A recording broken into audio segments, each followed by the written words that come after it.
ഇന്ന് രാവിലെ നല്ല മഴയാണ്. അപ്പോൾ എന്നത്തേമ്പോൾ തന്നെ വിളക്കൊക്കെ വെച്ച് പൂജാമുറിയിൽ കയറി തൊഴുതു പ്രാർത്ഥിച്ചു. ഇങ്ങനെ അതെല്ലാം കഴിഞ്ഞിട്ട് നമ്മൾ സിറ്റ് ഔട്ടിലേക്ക് ഒന്ന് ഇറങ്ങിയതാണ്. സിറ്റ് ഔട്ടിലേക്ക് നല്ല മഴയല്ലേ, അപ്പോൾ അത് കാരണം കൊണ്ട് എന്തെങ്കിലും ആയിട്ടുണ്ടോ എന്ന് നോക്കാൻ വേണ്ടി സിറ്റ് ഔട്ടിലേക്ക് ഒന്ന് പോയപ്പം സ്റ്റെപ്പിൽ നിറയെ മണലൊക്കെ കയറിയിട്ടുണ്ട്.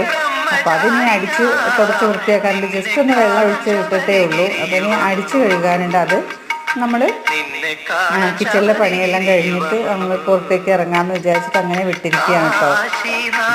അപ്പം അങ്ങനെ കിച്ചണിലേക്ക് എത്തി. നമ്മൾ ആദ്യം ചായ വെച്ചു.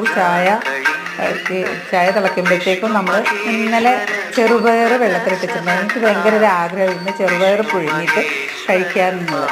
അപ്പോൾ അത് വെള്ളത്തിലിട്ട് വെച്ചിട്ടുണ്ടായിരുന്നു. അപ്പോൾ അതിന് വേവാൻ വേണ്ടി വെച്ചിട്ടുണ്ട്. ചെറുചട്ടിയിൽ അടച്ച് വെച്ചിട്ട് നമ്മൾ സ്റ്റൗവിൽ വെച്ചിട്ടുണ്ട്. കുക്കറിലല്ല കേട്ടോ വെച്ചിട്ടുള്ളത്. കാരണം കുക്കറിൽ അടിച്ച് കഴിഞ്ഞാൽ ചിലപ്പോൾ നന്നായിട്ട് വെന്ത് ഉടഞ്ഞു പോകും. അപ്പോൾ അത് കാരണം കൊണ്ട് നമ്മൾ സ്റ്റൗവിൽ നേരിട്ട് വെച്ചിരിക്കുകയാണ് ചെയ്യുന്നത്. അപ്പോൾ അത് വെന്ത് വന്നു. അതിനകത്തോട്ട് കുറച്ച് മഞ്ഞൾപ്പൊടി ഇട്ടു, ഇച്ചിരി അത് 3 പച്ചമുളകും കുറച്ച് കറിവേപ്പിലയും കുറച്ച് തേങ്ങയും ചിരവിയിട്ടു. അപ്പോൾ ഇന്നത്തെ രാവിലത്തെ ബ്രേക്ക്ഫാസ്റ്റ് ഒന്ന് അതാക്കാമെന്ന് വിചാരിച്ചു. കാരണം ഒരു പ്രത്യേക ഒരു ഇഷ്ടമാണ് അങ്ങനെ ഉണ്ടാക്കി കഴിച്ചു കഴിഞ്ഞാൽ. നമ്മൾ എല്ലാ ദിവസവും അല്ലെങ്കിൽ ആഴ്ചയിൽ ഒരു ദിവസമൊക്കെ കഴിക്കാറുണ്ട്. ബാക്കിയുള്ള ദിവസങ്ങളിൽ പഴം പുഴുങ്ങിയത്, പുട്ട്, ദോശ അങ്ങനെയുള്ളതാണ്. അപ്പോൾ ഇന്ന് ഇതാവാമെന്ന് കരുതി. അപ്പോൾ ഇന്ന് ഇത്രയേ ഉള്ളൂ. ഇഷ്ടമാവുകയാണെങ്കിൽ ലൈക്ക് ചെയ്യണം, സബ്സ്ക്രൈബ് ചെയ്യണം കേട്ടോ.